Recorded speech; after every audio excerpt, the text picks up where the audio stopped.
ఓం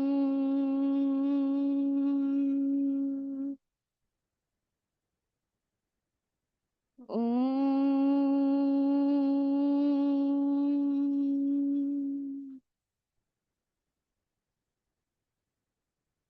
ఓం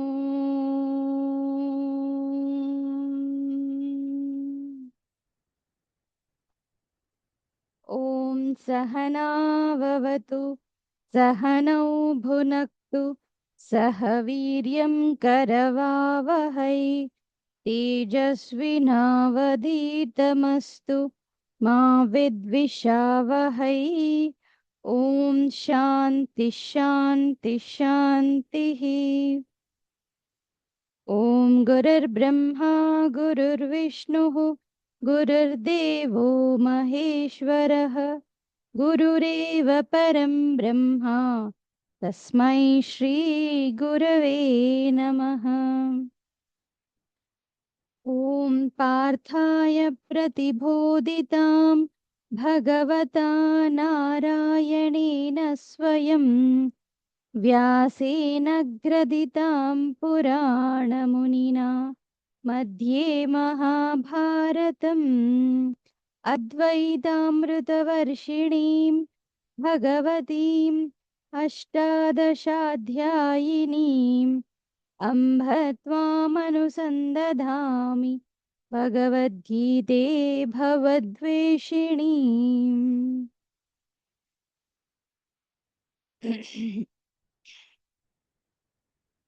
తొమ్మిదో అధ్యాయం రాజవిద్య రాజగుహ్య యోగం చూస్తున్నాం.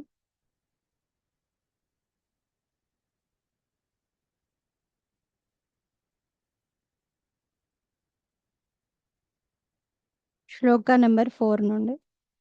మయా తతమిదం సర్వం మయా తతమిదం సర్వం జగదవ్యక్తమూర్తినా జగదవ్యక్తమూర్తినా మత్స్థాని సర్వభూతాని మత్స్థాని సర్వభూతాని నచాహం తేష్వస్థితః నచాహం తేష్వస్థితః నచ మత్స్థాని భూతాని నచ మత్స్థాని భూతాని పశ్య మే యోగమైశ్వరం పశ్య మే యోగమైశ్వరం భూతభృన్న చ భూతస్థః భూతభృన్న చ భూతస్థః మమాత్మా భూతభావనః మమాత్మా భూతభావనః యథాకాశస్థితో నిత్యం యథాకాశస్థితో నిత్యం వాయుః సర్వత్ర గోమహాన్ వాయుః సర్వత్ర గోమహాన్ తథా సర్వాణి భూతాని తథా సర్వాణి భూతాని మత్స్థానీత్యుపధారయ. మత్స్థానీత్యుపధారయ. సో మయా తతమిదం సర్వం, ఈ ప్రపంచమంతా కూడా, ఈ జగత్తంతా కూడా నా ద్వారా, నా చేత, అవ్యక్తంగా ఉన్న నా చేత వ్యాపించబడి ఉంది. ఓకే, జీవులందరూ కూడా నాలో ఉన్నారు, కానీ నేను వాటిలో లేను అని 4వ శ్లోకంలో చెప్తున్నారు. సో వాళ్ళందరు నాలో ఉన్నారు, వాటన్నిటికీ అవ్యక్తంగా ఉన్నాను, నేను వ్యాపించున్నాను అంటే ఆధారమై ఉన్నాను, సబ్స్ట్రాటం. ఓకే, సో అవి ఉన్నాయి, కదులుతున్నాయి, ప్రాణులు ఉన్నారు, కదులుతున్నారు, వాటి వాటి పనులు చేసుకుంటున్నారు అంటే వెనకాల ఆ శక్తి, చైతన్య శక్తిని కలిగించేది నేను. సో ఆధారమై ఉన్నాను, సపోర్ట్ చేస్తున్నాను అనే విషయాన్ని చెప్తున్నారు. ఓకే, దాని తర్వాత నెక్స్ట్ 5వ శ్లోకంలో నచమత్స్థాని భూతాని పశ్యమే యోగమైశ్వరం. కానీ ఇంకో స్టెప్లోకి వెళ్ళి ఆలోచిస్తే ఆ ప్రాణులందరూ కూడా నాలో లేరు. మరి ఎక్కడున్నారండి అని అంటే, జస్ట్ నేను వాటిని పుట్టిస్తున్నాను, కదిలిస్తున్నాను, అన్నిట్లలో అన్ని పనులకి సపోర్టివ్గా ఉన్నాను, కానీ వాళ్ళు నాలో లేరు. ఆ భూతాలలో, ఆ ప్రాణులలో నేను కూడా ఉండను అనే విషయాన్ని చెప్తున్నారు. ఎట్లా సపోర్టివ్ లాగా ఉన్నప్పుడు ఎట్లాగా అంటే, వాయువు ఎట్లయితే బాగా తుఫాన్లు ఇట్లాంటి గాలులు వీచినప్పుడు వాయువు కదులుతూ ఉంది, కదులుతున్నట్టు కనిపిస్తుంది. ఏ యాంగిల్లో? భూమి నుంచి చూస్తున్నప్పుడు వాయువు ప్రచండంగా వీస్తుంది. కానీ ఆకాశ పరిధి నుంచి చూస్తున్నప్పుడు అసలు ఆకాశాన్ని వాయువు ఏ విధంగా కూడా టచ్ చెయ్యదు. సో మనకి కూడా ప్రపంచం ఉంది, ప్రాణులు ఉన్నారు, కదులుతున్నారు, జన్మ మరణాలు ఉన్నాయని కనిపిస్తుంది. మన అజ్ఞాన దృష్టి నుంచే తప్ప చైతన్య పరంగా గాని జ్ఞానం పొందినప్పుడు గాని ఇవేవి లేవు. ఇవేవి అందులో ఒక పార్ట్ కూడా కాదు గాని పార్టే మాత్రమే గాని అదంతా భగవంతుడికి సంబంధం లేదు అనే విషయాన్ని తెలుస్తుంది. తథా సర్వాణి భూతాని మత్స్థాని ఇది ఉపధారయ. సో వీటన్నింటికి కూడా అలాగే అన్ని ప్రాణులు కూడా నాలోనే ఉన్నాయి. అంటే ఆకాశం వాయువుకి ఒక అవకాశం ఇస్తుంది ఉండడానికి, అంతేగాని ఆకాశంకి సంబంధం లేదు వాయువు ఎటెళ్తుంది, ఏం చేస్తుంది, ఎవరిని జరుపుతుంది అని చెప్పేసి. సో భగవంతుడు ఉన్నాడు, ఆయన శక్తి ద్వారా ఈ ప్రాణులు ప్రపంచం అంతా కదులుతుంది. ఎట్లా? సమిష్టి వాసనల ద్వారా ఈ ప్రపంచం కారణ శరీరం ద్వారా ఇదంతా కదులుతుంది, కానీ ఆయనకి సంబంధం లేదు. ఓకే, అదే చెప్తా. నెక్స్ట్, సర్వభూతాని కౌంతేయ సర్వభూతాని కౌంతేయ ప్రకృతిం యాంతి మామికాం ప్రకృతిం యాంతి మామికాం కల్పక్షయే పునస్తాని కల్పక్షయే పునస్తాని కల్పాదౌ విసృజామ్యహం. కల్పాదౌ విసృజామ్యహం ప్రకృతిం స్వామవష్టభ్య ప్రకృతిం స్వామవష్టభ్య విసృజామి పునః పునః. విసృజామి పునః పునః భూతగ్రామమిమం కృత్స్నం భూతగ్రామమిమం కృత్స్నం అవశం ప్రకృతేర్వశాత్ అవశం ప్రకృతేర్వశాత్ న చ మాం తాని కర్మాణి న చ మాం తాని కర్మాణి నిబధ్నంతి ధనంజయ. నిబధ్నంతి ధనంజయ ఉదాసీనవదాసీనం ఉదాసీనవదాసీనం అసక్తం తేషు కర్మసు. అసక్తం తేషు కర్మసు. 8వ శ్లోకం వరకు నిన్న చూసాము. సో ఏంటి? సర్వభూతాని ఓ కౌంతేయ, ఈ ప్రాణులన్నింటినీ కూడా కల్పక్షయే, కల్పాంతం జరిగినప్పుడు అంటే బ్రహ్మదేవుడి నిద్ర వెళ్ళిపోయినప్పుడు, బ్రహ్మదేవుడి నిద్రలోకి వెళ్ళిపోయినప్పుడు ఇదంతా కూడా లయం అయిపోతుంది. మళ్ళీ కల్పాదో, బ్రహ్మ మేల్కొన్నప్పుడు మళ్ళీ నేను ఈ ప్రాణులన్నింటినీ వదిలేస్తాను, మళ్ళీ స్టార్ట్ అవుతుంది. అది కూడా వాళ్ళ వాళ్ళ ఆ, కారణ శరీరం వల్ల, వాసనల వల్లనే సృష్టించబడుతున్నారు. విసృజామి, నేను వదిలేస్తాను, వాళ్ళే పుడుతూ ఉన్నారు, తిరుగుతూ ఉన్నారు. పునః పునః, మళ్ళీ మళ్ళీ ఇదే జరుగుతూ ఉంది. ప్రకృతిని అనుసరించి, ప్రకృతి స్వాం అవష్టభ్య, ప్రకృతి యొక్క రూల్స్ అండ్ రెగ్యులేషన్స్ అనుసరించి ఈ ప్రాసెస్ జరుగుతూనే ఉంది. తిరిగి తిరిగి ప్రపంచం సృష్టించబడుతూనే ఉంది. ఓకే, సో ఇక్కడ జస్ట్ నేను అట్లాగా ఉన్నాను, నా ప్రజెన్స్ లో ఇదంతా జరుగుతుంది. నెక్స్ట్ క్లియర్ గా 9th శ్లోకంలో చెప్తున్నారు, నచమాం తాని కర్మాణి నిబధ్నంతి ధనంజయ. ఓ ధనంజయ, ఈ కర్మలు ఏవైతే ఉన్నాయో అవేవి కూడా నన్ను బంధించవు. ఉం? ఇవన్నీ అట్లా జరుగుతున్నాయి, మరి ఎట్లా, నిన్నెందుకు బంధించవు అంటే ఉదాసీనవధాసీనం, అసలు ఆసక్తం తేషు కర్మసు, ఈ కర్మలన్నింటిలో నాకు అసలు ఆసక్తే లేదు, వీటన్నింటిపైన నాకు ఆసక్తి లేదు, కాబట్టి అవి నన్ను బంధించవు. ఎందుకు? నేను చాలా ఉదాసీనంగా ఉంటున్నాను అని చెప్తున్నారు. ఉదాసీనంగా ఉండడం అంటే, సో పాయింట్ ఏంటి? భగవంతుడి యొక్క ప్రెజెన్స్ వల్ల ఇదంతా జరుగుతుంది. ఇంత జరుగుతుంది అని అనుకుంటే జరుగుతుంది, కానీ నిజానికి ఏం లేదు అనే విషయం మెయిన్ పాయింట్. మరి ఆయనకి ఇవన్నింటికి ఏం సంబంధం అంటే ఏం సంబంధం లేదు, ఉదాసీనంగా ఉంటున్నాడు. ఆసీనం అంటే గొప్పగా ఉత్తమమైన ప్లేస్ లో ఉండడం. సో ఉత్ ఆసీనం, అట్లాగా ఉత్తాసీనుడై ఉన్నతంగా ఉన్నతంగా ఉన్నతమైన చోట్లో ఆయన ఉన్నాడు. అంటే ఆయన వీటన్నింటికి పైన ఉన్నాడు. ఈ కర్మలు, ప్రపంచము, సృష్టి ఇదంతా కూడా ఆయన యొక్క ప్రెజెన్స్ వల్ల అట్లా జరుగుతా తిరుగుతా ఉంది. అంతేగాని వీటన్నింటికి కారణం ఆయన కాదు. కానీ ఒక ఒక యాంగిల్లో కారణం ఆయన. ఎందుకు ఆయన లేకపోతే ఇవంతా మూమెంట్స్ ఏం లేవు. కానీ ఆయనకి నిజానికి సంబంధం లేదు.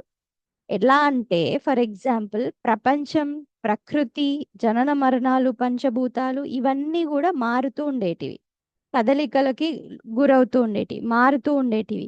ఇదంతా ప్రకృతి జడం. ఓకే, భగవంతుడి క్వాలిటీస్ తీసుకుంటే, క్యారెక్టర్స్ తీసుకుంటే ఆయన మార్పు లేనివాడు, ఆది అంతం లేనివాడు. సో ఆయన మార్పులు లేదు, ఆది అంతం లేదు, శాశ్వతమైనప్పుడు ఆయన చైతన్య స్వరూపం. ఈ రెండింటిని ఎట్లా కలుపుతాము? వాళ్ళిద్దరు ఏ యాంగిల్లో కూడా కలిసి ఉండలేరు. సో ప్రకృతి జడం వేరు, భగవంతుడు వేరు. అంటే రెండు ఉన్నాయా అండి అంటే రెండు లేవు. ఒకటే చైతన్య స్వరూపమే, చైతన్యమైన భగవంతుడే ఉన్నాడు. కానీ ఆయన శక్తి వల్ల, అందుకే పశ్యమే యోగమైశ్వరం అంటున్నాడు. ఆయన యొక్క మాయాశక్తి వల్ల ఇదంతా జరుగుతున్నట్టు కనిపిస్తుంది. జరుగుతుంది అని అంటే ప్రాసెస్ అంతా చెప్తున్నారు ఎట్లా సృష్టించబడింది అని చెప్పేసి.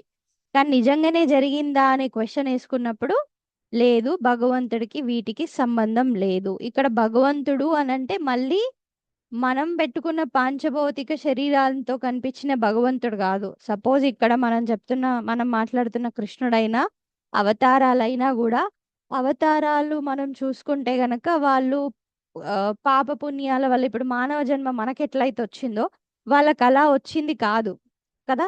శ్రీకృష్ణుడి శరీరమైనా, శ్రీరాముడి శరీరమైనా అది దైవీ శక్తితో కూడుకుంది.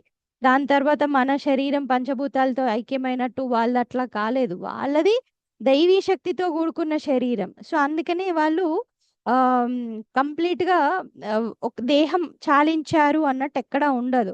ఏదో బయట స్టోరీ కోసం ఒక దగ్గర ఒక పాయింట్లో ఇట్లాగా చనిపోయారు అని స్టోరీలో ఉంది తప్ప వాళ్ళ శరీరం మనలాగా పంచభూతాలతో కూడుకుంది కాదు. అవతార సిద్ధాంతం రహితంగా వచ్చింది. అది దైవీ శక్తితో కూడుకున్న శరీరం. సో అట్లా ఆలోచించినా కూడా, కానీ ఇక్కడ మనం ఈ శరీరంలో ఉన్న శ్రీకృష్ణుని గురించి మాట్లాడతలేం.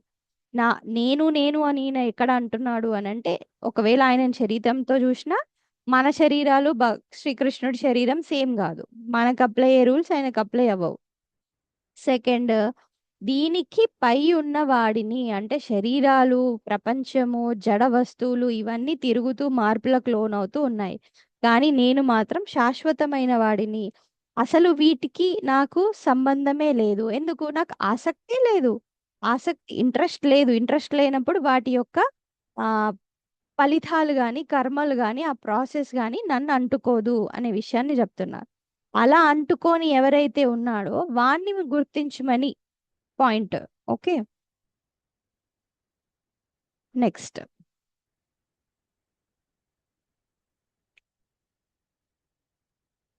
వివరిస్తున్నాడు 10వ శ్లోకం.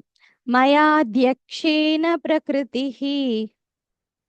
మయాధ్యక్షేణ ప్రకృతిః సూయతే సచరాచరం సూయతే సచరాచరం హేతునానేన కౌంతేయ హేతునానేన కౌంతేయ జగద్విపరివర్తతే. జగద్విపరివర్తతే. మయాధ్యక్షేణ ప్రకృతి సూయతే సచరాచరం. మయా అధ్యక్షేణ ప్రకృతి. సో నా అధ్యక్షంలో అంటే నా సమక్షంలో ఈ ప్రకృతి ఏదైతే ఉందో సూయతే సచరాచరం, ఈ చరాచర ప్రపంచం అంతా కూడా సృజిస్తుంది. ఓకే, నా ప్రెజెన్స్ లో, నా అధ్యక్షతన.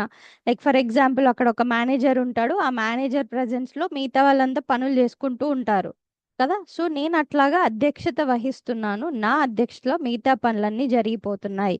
హేతున అనేన కౌంతేయ. సో ఈ కారణం చేత జగద్విపరివర్తతే. జగత్ పరివర్తనం, తిరిగి తిరిగి తిరిగి మళ్ళీ మళ్ళీ పరివర్తనం చెందుతూ ఇట్లాగా మారుతూ మార్పులకి గురవుతూ ఉంది అని అంటున్నాడు. సో అట్లాగా ఏదైతే అన్నింటికి అతీతంగా ఉన్న నేను నా మీద ఫోకస్ పెట్టు, అది నీకు విజ్ఞానం. ఒకటి, మనం కోరుకుంటే ఈ రూపాల నుంచి అందించే భగవంతుడు ఎవరైతే ఉన్నారో ఆయన దగ్గర ఆయనతో చేసుకునే ఒక ఉపాసన. ఇవన్నీ మనకు ముందే అయిపోయినాయి కదా. జ్ఞాని, జిజ్ఞాసు వీళ్ళందరూ ఫలితాల కోసం ఒక్కొక్కరు ఒక్కొక్క విషయాని కోసం భగవంతుడి దగ్గరికి వెళ్ళి కోరుకుంటున్నారు. ఒక్కో రూపంలో ఆరాధిస్తున్నారు. ఒక్కో రూపంలో ఉపాసించినప్పుడు ఆ రూపానికి ఉన్న శక్తి, ఆ క్యారెక్టర్స్ కున్న శక్తి మనకి బెనిఫిట్స్ ఇస్తూ ఉంటది. ఇది ఒక వరకి, ఇది ఒక లెవెల్ వరకి ఉపాసనా శక్తి, భగవంతుని ప్రార్థించడం, భక్తితో కొలవడం. ఓకే. బట్ ఇక్కడ ఇంకా కొంచెం హైయెస్ట్ థింగ్ ని చూపిస్తున్నారు. హైయెస్ట్ థింగ్ కి వెళ్ళాలంటే హైయెస్ట్ క్యారెక్టరిస్టిక్స్ ఉన్న భగవంతుడు ఎవరో తెలుసుకోవాలి. మళ్ళీ మన మన మన చిన్న మైండ్ తోటి ఆయన ఇంకా పెద్ద గొప్పోడు, ఆయన అన్నిటికంటే టాప్ లెవెల్లో ఉన్న దేవుడు అని మళ్ళీ ఊహించుకోవడం కాదు. సాకారం నుంచి నిరాకారం నుంచి నిర్గుణం వైపు మనస్సుకి తిప్పగలగాలి. ఓకే. ఇప్పుడు నాకు ఇష్టమైన భగవంతుడు కృష్ణుడు ఉన్నాడు, రాముడు ఉన్నాడు, గణపతి ఉన్నాడు, ఆ రూపం కనిపిస్తుంది. ఇంకొంచెం ముందుకెళ్ళినాం అనుకోండి, అరే కృష్ణుడు ఇంత గొప్పవాడు, ఇన్ని గుణాలు కలిగిన వాడు, రాముడికి ఇన్ని మంచి లక్షణాలు ఉన్నాయి, గుణాలు కనిపిస్తున్నాయి. ఇంకా కొంచెం ముందుకెళ్ళినప్పుడు మళ్ళీ ఆయన గుణాతీతుడు. ఇవన్నీ గుణాలతోటి మనం ఒక పర్సన్ ని మేనిఫెస్ట్ చేయలేం. గుణాలకి అతీతుడు. ఆ ఎట్లాంటి గుణాలకి? ఆయన అవ్యయమైన వాడు, శాశ్వతమైన వాడు, మార్పులకి లోను కానివాడు. అయితే ఆయన ఏం చేస్తున్నాడు మరి? ప్రపంచం ఏం రూల్ చేయట్లేదా అంటే, ప్రపంచాన్ని రూల్ చేసే అవసరం కూడా లేదు ఆయనకి. జస్ట్ ఆయన presence లో మయాధ్యక్షేణ ప్రకృతి, ఈ జడమైన ప్రకృతి దాందదే అట్లాగా నా presence లో సృష్టించుకొని వెళ్ళిపోతుంది. సో మనం అడగొచ్చు, నీకు ఇంత ఇంట్రెస్ట్ లేకపోతే ఎందుకయ్యా మరి మనల్ని అందరినీ సృష్టించావు? నీకు ఇంట్రెస్ట్ లేదంటావు, నీ ముందే ఇదంతా జరుగుతుందంటావు, మరి ఎందుకు సృష్టించావు అని అంటే, నేనేం చేయట్లేదు.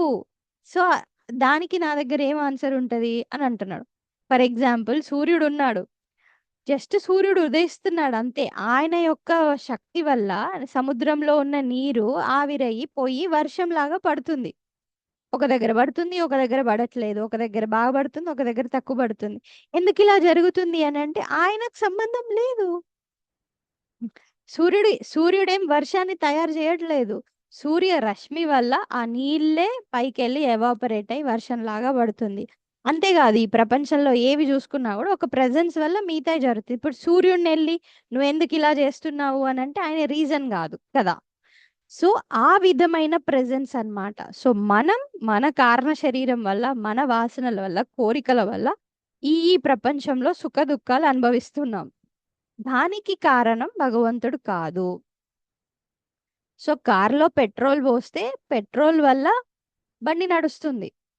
డ్రైవర్ తీసుకెళ్ళి ఎక్కడో గుద్దాడు అనుకోండి, డివైడర్ కి లేకపోతే ఇంకేదో ఆగి ఉన్న స్తంభాలకి గుద్దేశాడు అనుకోండి, పెట్రోల్ ని తీసుకెళ్లి అరెస్ట్ చేస్తారా? పెట్రోల్ నువ్వు ఎందుకు ఇలా చేసావు, నీ వల్లే ఇదంతా జరిగింది అంటామా?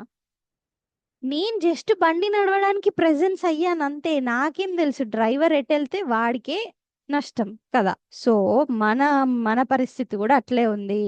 సో ఆయన జస్ట్ ఒక ఫ్యూయల్ ఒక పెట్రోల్ లాగా, ఒక ఫ్యూయల్ లాగా, జస్ట్ ఒక ఎనర్జీ పవర్ ఆయన అంతే. ఆయన ప్రెజెన్స్ వల్ల మనం మన వాసనల సైడ్ వెళ్ళిపోతున్నాము. సో ఆయన సాన్నిధ్యం వల్ల ఆసక్తి ఉన్న వాళ్ళు ఉత్తమ మార్గం వైపు వెళ్తున్నారు, అల్పులైతే అల్ప మార్గం వైపు వెళ్తున్నారు. బట్ ఆయనకి మాత్రం ఆయన అన్టెయింటెడ్, అంటే దేనికి అంటి ఉండే లేడు, నిర్లిప్తమైన స్వభావం ఏదైతే ఉందో ఆ క్యారెక్టరిస్టిక్స్ ని ఇక్కడ బోధిస్తున్నారు. ఓకే. సో ఆయన సాన్నిధ్యంలో వ్యక్తం నుంచి అవ్యక్తానికి, అవ్యక్తం నుంచి వ్యక్తంకి ప్రపంచం మారుతూ తిరుగుతూ ఉంది తప్ప ఆయనకి ఏం సంబంధం లేదు. ఇదంతా ప్రకృతి యొక్క స్వభావం. ఇది ప్రకృతి స్వభావం, జడ స్వభావం, చైతన్య స్వభావం కాదు. ఈ డిఫరెన్షియేషన్ మన మైండ్ లో పెట్టుకోగలగాలి. ఈ సెపరేట్నెస్ మన మైండ్ లో పెట్టుకున్నప్పుడు ఆయన ఎవరు, ఏం బోధిస్తున్నాడు, ఆ శక్తి నాలో ఎట్లా ఉంది అనేది అర్థం చేసుకుంటాం. లేదు అంటే సర్టెన్ పాయింట్లో మళ్ళీ కృష్ణుడే, మళ్ళీ రాముడే, మళ్ళీ నేను ఆరాధిస్తున్న గురువే, నేను ఆరాధిస్తున్న దైవమే, ఇదంతా మళ్ళీ మనం ఒక లిమిటెడ్నెస్ ని అందిస్తుంది. ఇప్పుడు చాలా వాటికి కూడా భగవంతుడైన గురువైన అతీంద్రియ శక్తి కదా, అది మన ఇంద్రియాలతో గాని మనసుతో బుద్ధితో గాని అర్థం చేసుకునేది కాదు. అండ్ మనం ఆయనని కూడా లిమిట్ చేసి చూడొద్దు. లిమిట్ చేసి చూసే స్వభావం నుంచి ముందు మనం బయటికి రావాలి. వస్తే అన్లిమిటెడ్ పవర్ ఏంటో అర్థమవుతుంది. వీళ్ళని ఎవరిని ఉపాసించొద్దని నేను చెప్పట్లేదు, ఆ టాపిక్ కాదు ఇక్కడ. ఓకే, సో ఆ అన్లిమిటెడ్ పవర్ ఏదైతే ఉందో ఆ ప్రెజెన్స్ వల్ల మిగతా అన్ని జరుగుతుంటాయి. అయితే మార్పు చేర్పులకు లోనయ్యేది, దుఃఖాలను ఇచ్చేది, మనకి రకరకాల ఈ అనుభవాలను ఇచ్చేది మాత్రం ప్రకృతే, జడం. సో జడం వైపు మన దృష్టి ఉందా, ఇదంతా నిజమే అనుకొని ఇందులో నుంచి బయటపడాలని చెప్పేసి జనన మరణ చక్రంలోనే ఇరుక్కుపోతాం. సో ఇదంతా నిజం కాదు, ఇది ప్రకృతి స్వభావం, భగవంతుడి స్వభావం వేరు. ఫస్ట్ మనకు చెప్తారు కదా, వివేక శక్తి ఉండాలి, ఆత్మ అనాత్మ విచారణ జరగాలి. ఆత్మ ఏది, అన్యమైంది అనాత్మ ఏది, ఆ వివేక శక్తి ఉండగలగాలి. సో ఆత్మశక్తి ఏది, అనాత్మశక్తి ఏది, అనాత్మశక్తి ప్రకృతి జడం, ఇదంతా ఆ డిఫరెన్షియేషన్ మైండ్ లో తెలిసినప్పుడు నెక్స్ట్ సాధకుడు ముందుకెళ్ళగలుగుతాడు. అది ఓకే, రైట్. మరి ఇట్లా తెలుసుకున్నప్పుడు ఏమవుతుంది, తెలుసుకోలేకపోతే ఏమవుతుంది, నెక్స్ట్ శ్లోకంలో 11. అవజానంతి మాం మూఢాః అవజానంతి మాం మూఢాః మానుషీం తనుమాశ్రితం మానుషీం తనుమాశ్రితం పరం భావమజానంతః పరం భావమజానంతః మమ భూతమహేశ్వరం. మమ భూతమహేశ్వరం. అవజానంతి మాం మూఢాః. మూడులో ఆ బుద్ధి లేని వాళ్ళు, తెలివి తక్కువ వాళ్ళు ఏం చేస్తారు అనంటే, పరంభావం అజానంతః మమ భూత మహేశ్వరం, నేను ఈ ప్రాణులన్నింటికీ కూడా మహేశ్వరం, అధిపతిని. ఓకే, కానీ వాళ్ళు నన్ను అర్థం చేసుకోలేక మానుషీం తనుమాశ్రితం, అంటే ఒక మానవ శరీరాన్ని ఆశ్రయించిన నా స్వభావాన్ని అర్థం చేసుకోలేక, అవజానంతి అర్థం చేసుకోలేక నిర్లక్ష్యం చేస్తారు, లేదా వదిలిపెడతారు, లేదా వాళ్ళు పెద్దగా పట్టించుకోరు అని చెప్తున్నారు. ఇది మనకే, ఎందుకు, ఆయన మనకు అర్థం చేపియడానికి రకరకాల మానవ జన్మ ఎత్తి వచ్చాడు. కొన్ని అవతారాల వరకు చూసుకుంటే మనం ఏం చేసాము, అవతారంలో ఉన్న వాడే భగవంతుడు, వీడే ఇంకా ఈ అవతారమే అని చెప్పేసి ఫిక్స్ అయిపోయాం. కానీ కృష్ణుడు ఏం చెప్తున్నాడు ఇక్కడ, ఆయనే ఏం చెప్తున్నాడు, మానవ శరీరంలో వచ్చిన నన్ను నా పరమమైన పరంభావం అజానంతః, నా పరమమైన స్వభావాన్ని అర్థం చేసుకోకుండా నిర్లక్ష్యం చేస్తున్నారు ఈ జనాలు అని అంటున్నాడు. ఓకే, సో ఒక విధంగా సపోజ్ శ్రీకృష్ణుడు తన గురించే చెప్పినట్లయితే, ఆయన శరీరం మన శరీరం సేమ్ కాదు, మనది పంచభూతాలతో కూడుకుంది, బట్ ఆయన దైవీ శక్తితో కూడుకొని ఉంది. అండ్ మనం కర్మలలో బందీలవుతూ ఉన్నాం, మనం చేస్తున్న ప్రతి కర్మకి ఒక ఫలితం వస్తుంది, ఆ ఫలితానికి మళ్ళీ బందీ అవుతున్నాం, కొత్తవి చేస్తూ ఉన్నాం, కర్మచక్రంలో ఇరుక్కుపోయాం. బట్ ఆయన కర్మఫల ఆసక్తి లేదు, కర్మ చేస్తున్నప్పుడు కూడా తాదాత్మ్యం లేకుండా చేస్తున్నాడు కాబట్టి ఉదాసీనంగా ఉంటున్నాడు. ఈ విషయాన్ని మనం అర్థం చేసుకోవాలి. ఫర్ ఎగ్జాంపుల్, చాలా సార్లు చెప్పుంటాను కూడా. ఓకే, ఆ శారదా ప్రియానంద మాతాజీ గారు ఉన్నారు కదా, ఆవిడ ఆశ్రమంలో ఉన్నప్పుడు ఎవరో వచ్చి, జనరల్ గా అందరికీ ఉంటది కదా కుతూహలం, ఆశ్రమంలో ఏం జరుగుతుంది, ఆడ ఎలా ఉంటారు ఏంది అని చెప్పి. సో ఆయన వెళ్ళి ఆశ్రమంలో ఉన్నాడంట. మాతాజీ గారు మేము ఆశ్రమంలో ఉంటాము అంటే, సరే ఉండండి అంటే, రోజు పొద్దున్న లేస్తున్నాడు, పొద్దున ప్రోగ్రామ్స్ అవుతున్నాయి, క్లాసెస్ ఏవో ఒకటి అవుతున్నాయి, లంచ్ బ్రేక్ఫాస్ట్ డిన్నర్ తిరుగుతున్నారు. 2-3 రోజులు చూసిన తర్వాత ఆయనే ఏముంది ఏం లేదు అని అనుకున్నాడు. తర్వాత ఆయన మాతాజీ దగ్గరికెళ్ళి అడిగాడంట. "ఏముందమ్మా ఇక్కడ? ఏమో ఆశ్రమం అంటే ఇంతే గదా!" అంటే, "ఆ! ఇంతే అయ్యా మరి ఇంకేముంటది" అంటే, "అంటే మేం పొద్దున్న లేసి, స్నానం జేసి, రెడీ అయినట్టు మీరు గూడా అదే జేస్తున్నారు. మేం బ్రేక్‌ఫాస్ట్‌కెళ్తున్నాం, మీరు గూడా మాతో బ్రేక్‌ఫాస్ట్‌కొస్తున్నారు. లంచ్‌కెళ్తున్నాం, లంచ్ చేస్తున్నాం. క్లాస్ చెప్తున్నారు, క్లాస్‌కి మేమొస్తున్నాం, మీరొస్తున్నారు. మధ్యాహ్నం మేము రెస్ట్ తీసుకున్నాం, మీరు రెస్ట్ తీసుకున్నారు. ఇంకేముంది? మీరేదో లెటర్స్ రాస్తున్నారు, మేమేదో పని జేసుకున్నాం గంతే గదా! మీరు సేమే గదమ్మా" అనన్నాడు. సేమే. సేమే. మేమందరం సేమే. మీరవన్నీ చేస్తున్నా అని అనుకుంటున్నారు. నేనవన్నీ చేస్తున్నా అని అనుకోవట్లేదు. మనం అనుకుంటున్నాం. ఓహ్! నేను పొద్దున్న లేచినప్పటి నుంచి ఇంత కష్టపడుతున్నా, అంత కష్టపడుతున్నా, ఇంత పెద్ద జాబ్‌కెళ్తున్నా, అంత పెద్ద పని చేస్తున్నా, ఇంతమందికి సేవ చేస్తున్నా, అంతమందిని ఉద్ధరిస్తున్నా, అంతమందికి నేనేదో చేస్తున్నా అని జెప్పేసి. అంటే అన్ని కర్మలు చేస్తున్నామన్నట్టు. అన్ని కర్మలు చేస్తుంటే మనసు ఊరుకుంటుందా? అన్ని ఫలితాలు ఎనకాల పడి అన్ని ఫలితాన్ని కలెక్ట్ చేసుకొనొస్తది. అన్ని ఫలితాలను కలెక్ట్ చేసుకున్నంక మనసు ఇంకెప్పుడు క్లీన్ అవుతది? అసలు శుద్ధం ఎప్పుడవుతది? శుద్ధం ఎప్పుడవుతది? ప్రశాంతత ఎప్పుడు పొందుతది? సో, ఇవన్నీ మన స్వభావాలు. జడ స్వభావం. మన స్వభావం అంటే జడం, ప్రకృతికి సంబంధించింది. ఈ బంధానికి దారి తీసేటివి. మైండ్‌లో 2 డబ్బాలు పెట్టుకోండి. జడం, చైతన్యం. సో, జడ స్వభావం ఏంటి? చైతన్య స్వభావం ఏంటి? బట్ భగవంతుడిక్కడ అసలు నేను నిరాసక్తః నాకు వీటి మీద ఆసక్తే లేదబ్బా! ఏదో చేస్తున్నానా అంటే చేస్తున్నానని గూడా గాదు. జస్ట్ నేనక్కడ ఉంటున్నా. మిగతా వాళ్ళు వాళ్ళ పనులు జేసుకుంటున్నారు అంతే. అది మనం నిజంగా గుర్తించగలగాలి యాక్చువల్‌గా. మన మైండ్ ఎట్లా అయిపోయిందంటే, మైండ్ అహంకారంతోటి తాదాత్మ్యం పొంది నేను అని అనుకుంటుంది. బట్ నిజానికి గూడా ఫర్ ఎగ్జాంపుల్ ఇంట్లో ఏదో పని జేస్తున్నారనుకోండి. ఏదో కూరగాయలు కట్ జేస్తున్నారు. గమనించండి. జస్ట్ నార్మల్‌గా గమనించండి. కూరగాయలు కట్ జేస్తున్నారు, ఇల్లు ఊడుస్తున్నారు. ఏం జరుగుతుంది? మీ మైండ్‌లో జస్ట్ ఒక ఆలోచనొస్తుంది. ఇప్పుడు కూరగాయలు కట్ జేయాలి అని జెప్పేసి. చేతెళ్ళి చాకు తీసుకుంటుంది. కూరగాయలను క్లీన్ జేస్తుంది. సో, చేతులు కట్ జేసుకుంటూ ఎళ్ళిపోతూ ఉన్నాయి. ఇల్లు ఉడుద్దాం అనుకోండి. చేతెళ్ళి చీపురు పట్టుకొని ఊడుస్తుంది. నువ్వు ఎక్కడున్నావు? నువ్వు బాగా అబ్జర్వ్ జేసి చూస్తే, నువ్వు జస్ట్ ఒక సాక్షి మాత్రమే. బట్టలు ఉతుకుతున్నాం, స్నానం జేస్తున్నాము, ఇంకేదో పని జేస్తున్నాం, బుక్కులు చదువుతున్నాం, మాట్లాడుతున్నాం. అన్నీ గమనించండి. నోరు మాట్లాడుతుంది. కళ్ళు చదువుతున్నాయి. చేతులు పనులు జేసుకుంటున్నాయి. ఇంద్రియాలు వెనకాలున్న మనస్సు పనిజేస్తుంది. మనస్సు గైడెన్స్ ఇస్తుంది. బుద్ధి గైడెన్స్ ఇస్తుంది. ఇంద్రియాల ద్వారా చూస్తున్నాం. అని చేసేటప్పుడు ఈ దృష్టి పెంచుకుంటూ ఉండండి. అబ్జర్వ్ చేస్తూ ఉండండి. అబ్జర్వ్ చేస్తూ ఉంటే మీకే అర్థమైతది. అరే! నేనేం చేస్తలేనే నేను అబ్జర్వే గదా చేస్తున్నా అని అర్థమైతది.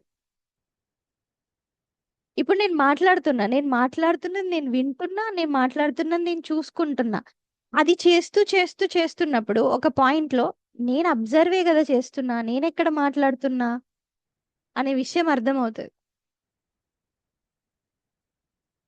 బెడ్ సదురుకుంటున్నాం. బెడ్ సదురుతున్నా, క్లీన్ చేస్తున్నా, బెడ్‌షీట్ క్లీన్ చేస్తున్నా, పిల్లో సరిగ్గా పెడుతున్నా.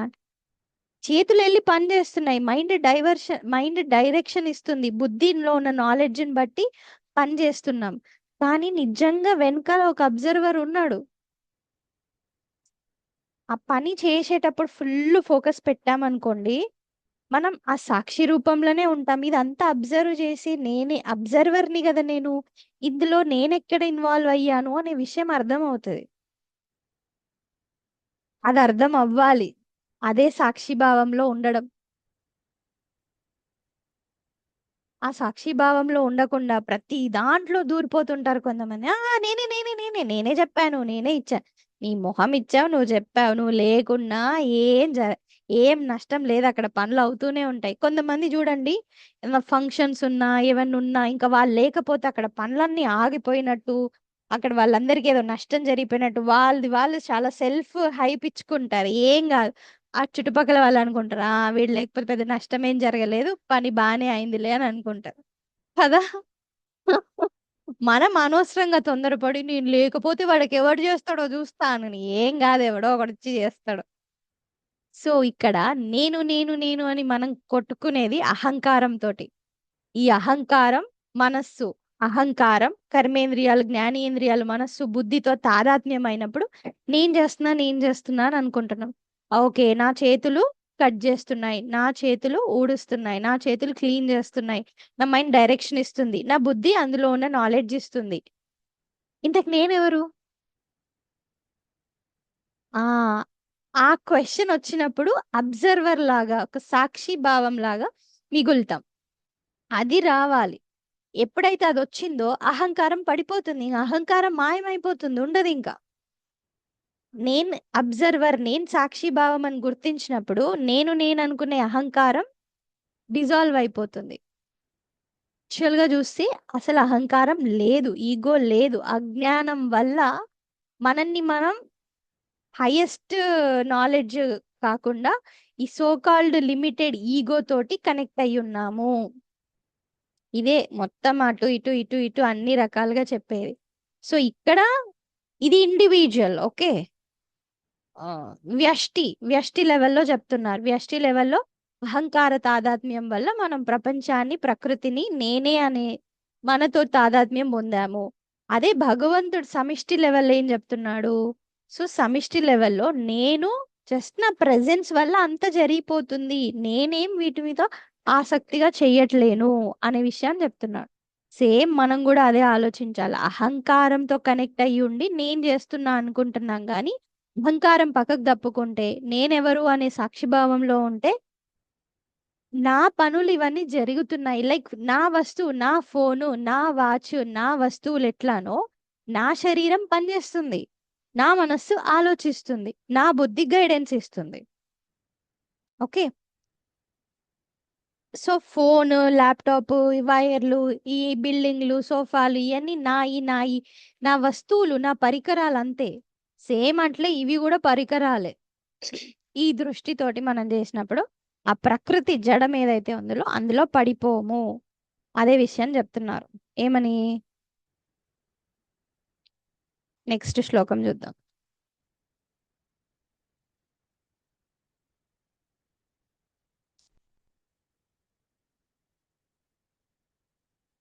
పదకొండు అయిపోయింది కదా. సో ఇలాగా తెలుసుకోకుండా మూడులు అంటే మూర్ఖులు. బేసికల్గా మూర్ఖులు అంటే ఇక్కడ మళ్ళీ అజ్ఞానంతో ఉన్నవాళ్ళు లేదా అహంకార తాదాత్మ్యం ఉన్నవాళ్ళు నన్ను పట్టించుకోరు. అంతేకాకుండా సెకండ్ ఇంకా చెప్తున్నారు, మోఘాశా మోఘ కర్మాణః मोघाशामोघकर्माणाः మోఘ జ్ఞాన విచేతసః मोघज्ञानाविचेतसः రాక్షసీమాసురీం చైవ राक्षसीमासुरीं चैव ప్రకృతిం మోహినీం శ్రితాః. प्रकृतिं मोहिनीं श्रिताः. జస్ట్ మీనింగ్ వరకు చూద్దాము. మోఘాశ, మోఘ ఆశాహ. ఓకే, మోఘ కర్మాణః. ఓకే, మోఘ అంటే ఇక్కడ వ్యర్థమైన, పనికి మాలిన, నో వేస్ట్. మోఘ జ్ఞాన అంటే పనికి మాలిన జ్ఞానం ఏదైతే ఉందో, అనవసరమైన జ్ఞానం గలవారు. మోఘ ఆశ అనవసరమైన కోరికలు, ఆశలు కలిగిన వారు. మోఘ కర్మాణః వీళ్ళు పనికి మాలిన పనులు చేసేవాళ్ళు. వీళ్ళందరూ ఏంటి అని అంటే విచేతసః వాళ్ళు రాక్షసీం ఆసురీం చ ఏవ మోహినీం ప్రకృతిం ఆశ్రితాః. వీళ్ళు ఆసురిక రాక్షస ప్రకృతిని ఆశ్రయించిన వాళ్ళు. అంటే భ్రాంతి గొల్పే, భ్రమ గొల్పించే రాక్షస ప్రకృతిని, రాక్షస ఆ, ఆ, ఆ, ఆసురీ ప్రకృతిని ఆశ్రయించిన వాళ్ళు అని చెప్తున్నారు. సో ఇప్పుడు ఏంటి పాయింట్ ఇక్కడ అంటే, ఇందాక మనం చేస్తున్నది అహంకారం వల్ల అని గుర్తిస్తే అది జడం. ఓకే, ఇది అహంకారం వల్ల జరుగుతుంది అని గుర్తించినప్పుడు, జడం వల్ల జరుగుతుంది అని గుర్తించినప్పుడు దాని నుండి బయటపడతాం. అది కాకుండా నేను చేస్తున్నాను, ఇది నేనే, నా వల్లే జరుగుతుంది అని అనుకున్న వాడు ఏమవుతాడు అంటే, మెల్లమెల్లగా పనులన్నిట్లలో కూడా పిచ్చి పనులు, పనికి మాలిన ఆలోచనలు చేసే వాళ్ళ సంఖ్య పెరిగిపోతుంది. ఆసురిక ప్రకృతిని ఆశ్రయించి ఫస్ట్ లెవెల్ నేనే చేస్తున్నా అని అనుకోవడం. సెకండ్ లెవెల్ నేనే చేస్తున్నా కదా! నాకిష్టం ఉంది చేస్తా. నా ఇష్టం నాకు నచ్చింది చేస్తా. నాకు నచ్చింది ఎలా ఉంటదంటే ఇతరులకి నష్టమైనా సరే. అలాంటి పనులు నేను జేస్తాను. ఎందుకంటే నాదే ఆధిపత్యం నడుస్తుంది గదా! అని అనుకున్నప్పుడు, వీళ్ళు అనవసరమైన కోరికలతో పనికిరాని కోరికలు పెంచుకొని, పనికిరాని పనులు జేసి, పనికిమాలిన సైడ్ వరకి వెళ్తూ ఉంటారు. అందుకే మనం జూస్తున్నాం గదా! ఇప్పుడు రకరకాల దాడులు జరుగుతున్నాయి. అటాక్స్ జరుగుతున్నాయి. యాసిడ్ అటాక్స్ అని, ఎమోషనల్ డిస్టర్బెన్స్ వల్ల వేరే వాళ్ళని హాని జేయడం. లేదా చంపేయడం చాలా ఈజీ అయిపోయింది అందరికి. ఏముంది పెళ్లి చేసుకుంటాం, నచ్చకపోతే చంపేస్తాం. ఎందుకు? ఎందుకంటే విపరీతమైన ఆశలు, పనికిమాలిన ఆశలు, పనికిమాలిన స్ట్రాటజీస్. అప్పుడవేం చేస్తున్నాయి? పనికిమాలిన కర్మలకి దారి తీస్తున్నాయి. ఎందుకు? బికాజ్ వాళ్ళ లోపల వ్యర్థమైన జ్ఞానమే ఉంది. పనికిమాలిన జ్ఞానమే ఉంది. ఇట్లాగా వీళ్ళందరూ ఇట్లా చేసేవాళ్ళు రాక్షస ప్రకృతిని ఆహ్, ఆసురి ప్రకృతిని ఆశ్రయించిన వాళ్ళు. అంటే జనరల్‌గా ప్రపంచం వైపు, జడం వైపు ఉండడమే నష్టం. అజ్ఞానంలో ఉన్నట్టు. అజ్ఞానంలో గూడా ఇంకా రాక్షస ప్రకృతి వైపెళ్ళే వాళ్ళుంటారు. ఒక విషయం మనం నిజం దెలుసుకోకపోతే, అది మనకి ఎంతవరకి నష్టం జేస్తుంది అనంటే, మనం మన బేసిక్ ధర్మాన్ని తప్పి, నిజంగా నైతిక విలువలను గూడా తప్పి, ఎటువైపెళ్తున్నామో మనకు గైడెన్స్ గూడా రాదు. అంత అంధకారంలోకెళ్ళిపోతాము అని జెప్తున్నారు. సో, బేసికల్‌గా మన విధానం ఒకటి నైతికంగా ఉండాలి.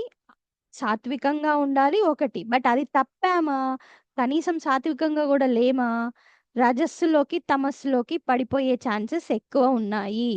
ఎందుకు? నేనే చేస్తున్నాను అని అనుకున్నప్పుడు ఎవడైనా మనల్ని గుర్తించకపోయినా, లేదా మనలో ఉన్న అధికారిత్వం ఎక్కువైపోయినా గూడా బలంతోటి, ఆ పొగరుతోటి, పవర్ తోటి ఇతరులకు నష్టాన్ని కలిగించే పనులు ఎక్కువ తలపెడతాం. ఆ! సో, అదేమవుతుంది? రాక్షస బుద్ధి, ఆసురిక బుద్ధి అవుతుంది. అలాంటి పనులు జేసే వాళ్ళలాగా మిగిలిపోతారు అని జెప్తున్నాడు. ఓకే. సో, ఇంకా డీటెయిల్‌గా రేపు జూద్దాం. రైట్? ఓం శాంతి, శాంతి, శాంతిః. హరిః ఓం. శ్రీ గురుభ్యో నమః. హరిః ఓం. హరి ఓం.